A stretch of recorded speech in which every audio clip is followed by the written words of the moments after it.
مرتضى منصور يصرخ داخل الحبس ويطالب بإخراجه بعدما تم حبسه بسبب سب وقذف الكابتن محمود الخطيب رئيس النادي الأهلي. مرتضى منصور بالبدلة الزرقاء بعدما تم سجنه بسبب سب وقذف الكابتن محمود الخطيب.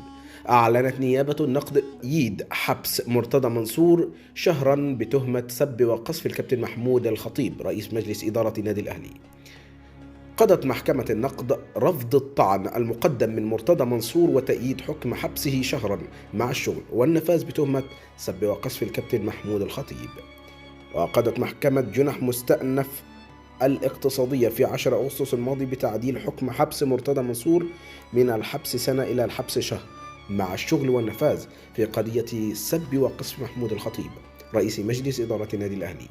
كما أعلنت محكمة النقد تأييد حبس مرتضى منصور لمدة شهر بتهمة سب وقذف محمود الخطيب رئيس مجلس إدارة الزمالك. وكتب مرتضى منصور رسالة عبر صفحته الرسمية على فيسبوك يستغيث فيها قائلا: أخيرا رئيس النادي الأهلي يسجن رئيس نادي الزمالك لأول مرة في تاريخ الرياضة. رفض الطعن لكن في انتظار قرار قاضي السماء الله سبحانه وتعالى. لا تقلقوا علي، الأسود لا تخشى الموت، وأيضا لا تخافوا من السجن. الخطة كانت إسقاطي في الانتخابات بالتزوير، قبلها عزلي من رئاسة النادي 4 سنوات، وبعدها حل مجلس الإدارة، وكانت الخطوة الرابعة سجني.